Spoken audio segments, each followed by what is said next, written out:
Será que dá pra afirmar que a saga do Wolverine é a melhor saga que a Panini tá lançando atualmente? Seja bem-vindo ao Nerd 8K, eu sou o Junior.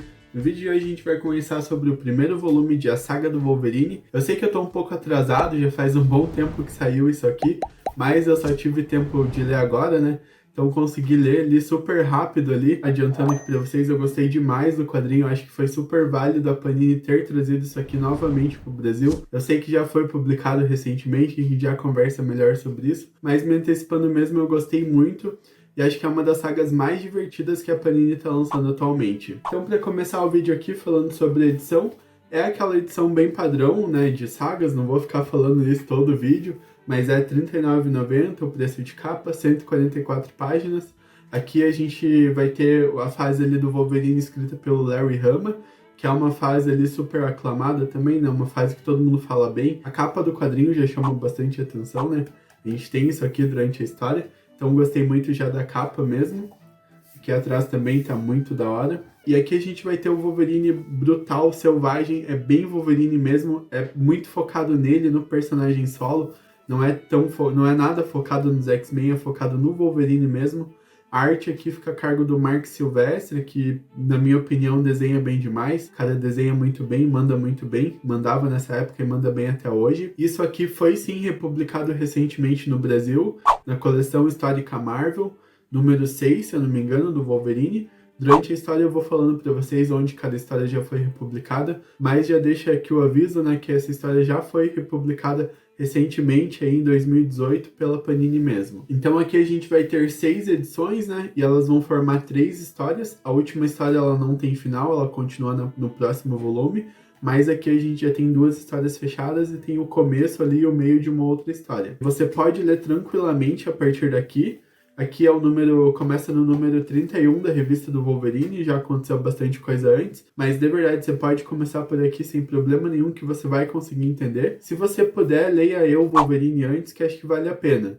Mas se não puder também não tem problema, pode começar direto daqui que tá de boa, tá tranquilo. Então só dando um contexto aqui do personagem, nessa fase, no começo dessa edição, ele tava usando o nome ali de Caolho, todo mundo acreditava que ele tinha morrido, né?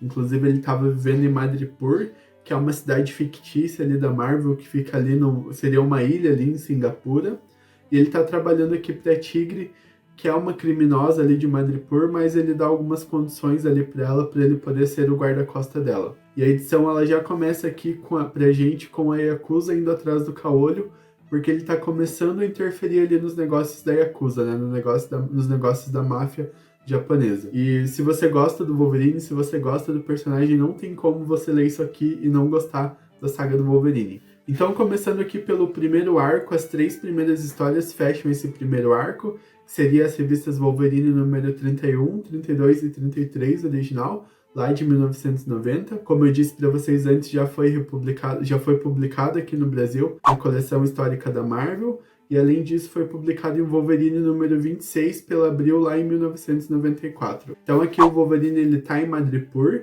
e a gente vai ver ele enfrentando a Yakuza. Aqui só um ponto interessante é que o fator de cura dele ele não era como ele é hoje em dia. Então a gente vai ver que ele demora um pouquinho para fazer efeito. Então quando ele apanha demais ali acaba demorando um pouco para o fator de cura dele conseguir curar ele completamente novamente. Isso é interessante porque dá um limite ali. E acho que facilita um pouco ali para os roteiristas escreverem para a história fazer mais sentido pra gente. Então é um Wolverine que o fator de cura dele age de uma forma bem diferente do que age hoje em dia. E aqui a gente já começa a edição com a máfia, com a Yakuza indo atrás do Caolho. E a gente já vai ter um confronto aqui, uma batalha incrível do Wolverine ali contra diversos homens da Yakuza. É uma briga bem selvagem mesmo, bem brutal, bem visceral. Então a gente já começa o quadrinho com uma baita de uma briga aqui. E aqui a gente já vai ver também que a Yakuza ela foi até Madripoor atrás de uma espécie de macaco que está em extinção. Eles vão usar esse macaco para extrair ali um líquido do cérebro dele para criar uma droga ali artificial. E essa droga ali ela vai deixar o indivíduo sem dor e sem medo, além de aumentar um pouco ali as suas capacidades. O problema é que o efeito colateral dessa droga que eles estão criando a partir desse líquido extraído do cérebro dos macacos, tem um efeito colateral ali que seria a morte de quem a usa, né? E a história vai se desenrolar a partir disso que eu falei, né? Eu não vou falar muito mais para não dar spoiler, mas é uma história interessante, é uma ótima história. A gente vai ver o Wolverine aqui no estado mais selvagem e mais brutal dele. Então a gente vai ver ele brigando, a gente vai ver muito sangue, muita violência nesse quadrinho. Vai ter essas questões ligadas ali a Yakuza estar indo atrás do macaco que está em extinção, e que é sagrado ali para o povo que mora em Madripoor, e tentar usar esse animal para criar essa droga. Então é um ótimo quadrinho, não tem muito o que falar, vale super a pena ler, provavelmente você vai gostar também.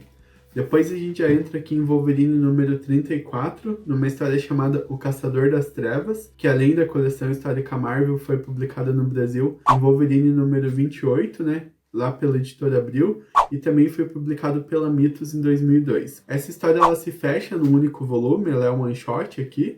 A própria capa dela já vai mostrar pra gente que tem uma criatura ali que o Wolverine vai enfrentar em determinado momento da história, né?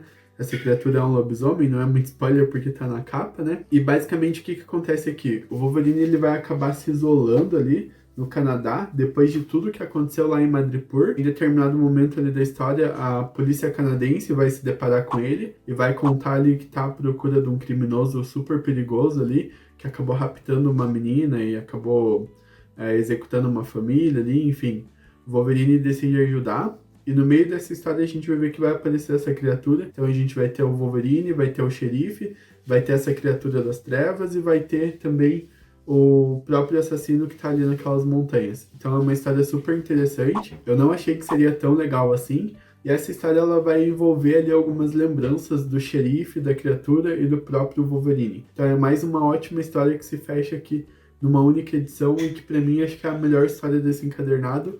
Mas eu já falo pra vocês que fica empatado ali com a primeira, que a primeira é muito boa também. Então, seguindo aqui a última história, que pra mim é a mais fraca desse encadernado, é uma boa história também, mas as outras duas são muito melhores.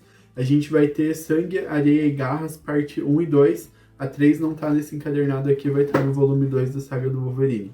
Essas histórias ali seriam Wolverine número 35 e 36. Já foram publicadas aqui no Brasil, além da coleção histórica da Marvel e além de ter sido publicado pela Mitos lá em 2002. Foi publicado em Wolverine 30 da editora Abril e também mais recentemente naquela antologia do Wolverine pela editora Panini. Aqui a gente vai ter a participação da Lady Lethal e do Pigmeu da Tropa Alpha. Logo no começo aqui a Lady Lethal ela tá caçando o Wolverine e o Wolverine tá junto com o Pigmeu e ela vai usar aquele mutante chamado Teleporter, vai usar os poderes dele ali para alcançar o Wolverine, só que vai dar alguma coisa errada e ela vai acabar indo parar lá na Espanha na Segunda Guerra Mundial, junto com o Wolverine e com o Pigmeu. Chegando lá, eles vão assumir posições diferentes. Ela vai ficar do lado do pessoal que era do lado da Alemanha ali na Segunda Guerra Mundial. O Wolverine vai ficar do outro lado. E basicamente essa história ela não tem grandes desdobramentos, pelo menos não nessa parte 1 e na 2. É mais isso mesmo. É uma boa história, principalmente pela ação, né? Mas é a que eu menos gostei. Mas eu também tenho que ler o segundo volume para poder concluir ela e ver se vai ter alguma coisa que vai me fazer gostar tanto dela, né? Mas também é uma boa história. E como extra nessa edição a gente vai ter um texto aqui, né? Que é uma entrevista com o Larry Hama. É um texto bem legal também, onde ele vai falar aqui sobre as inspirações dele, vai falar sobre alguns filmes, então é uma entrevista bem legal. E a gente tem também aqui uma página desenhada pelo Mark Silvestre, né? Então tem aí pelo menos 2 páginas aí de extra. E no mais é um ótimo quadrinho, eu vou seguir comprando, inclusive em breve deve ter a resenha do volume 2 aqui da saga do Wolverine, ainda não comprei, mas devo comprar em breve. E se você for comprar a saga do Wolverine ou qualquer outro quadrinho, eu peço que você utilize os meus links de afiliado, que eu sempre deixo na descrição desse vídeo, e que ajudam demais o canal. E no mais, muito obrigado por ter chegado até aqui. Lembra de deixar um comentário aí dizendo se você está acompanhando a saga do Wolverine ou se você pretende acompanhar. No mais, muito obrigado, deixe seu like, se inscreva no canal, ative o sininho de notificação para não perder os próximos vídeos. Tamo junto e até o próximo vídeo.